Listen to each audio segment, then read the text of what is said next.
السلام علیکم دوستو یہ کہانی پنجاب کے ایک چھوٹے شہر بہاولپور کی ہے۔ وہاں پہ ایک گورنمنٹ ہاسٹل ہوا کرتا تھا۔ کہا جاتا ہے کہ وہاں کا ایک کمرہ نمبر 27، وہاں زیادہ دن کوئی اسٹوڈنٹ نہیں رہ پاتا۔ کوئی کہتا تھا رات کو نیند نہیں آتی، کوئی کہتا تھا آوازیں آتی ہیں۔ اسی طرح کی شکایات اس روم سے موصول ہوتی رہتی تھی۔ علی نام کا ایک اسٹوڈنٹ اس روم میں شفٹ ہوا۔ شروع کے دن سب نارمل تھے، کوئی ایسی بات نہیں، کچھ بھی نہیں۔ علی سکون سے وہاں رہ رہا تھا۔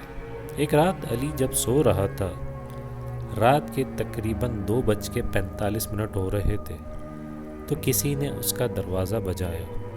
علی کو لگا شاید اسٹوڈنٹ ہیں، شرارت کر رہے ہوں گے۔ پھر ایک رات اس کے کان میں آواز آئی، علی تم سو رہے ہو؟ علی چونک کر اٹھا اور اس نے دیکھا کہ روم میں کوئی نہیں تھا، مگر اس نے یہ چیز نوٹس کی، اس کے برابر والا جو بیڈ ہے وہ ہلکا سا دبا ہوا ہے۔ ایسا لگا جیسے وہاں کوئی ابھی بیٹھا تھا۔ پھر ایک رات وہی آواز علی کے پیچھے سے آئی، ابھی تک سو رہے ہو؟ علی کا خون جم گیا۔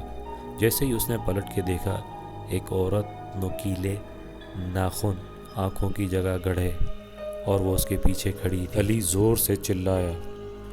باقی لڑکوں نے ہاسٹل کا دروازہ توڑا اور وہ جب اندر گھسے تو علی بے ہوشی کی حالت میں پایا گیا۔ اس کے جسم پہ ناخنوں کے عجیب و غریب نشان تھے۔ اس دن کے بعد ہاسٹل کا روم نمبر 27 ہمیشہ کے لیے لاک کر دیا۔ کہا جاتا ہے کہ علی کی ذہنی حالت اب بھی ٹھیک نہیں ہے اور وہ اکثر راتوں کو چلاتا ہے۔ اب بھی اسے محسوس ہوتا ہے اس کے پیچھے کوئی کھڑا ہے۔ دوستو کہانی پسند آئی ہو تو چینل کو لائک، شیئر اور سبسکرائب کیجیے۔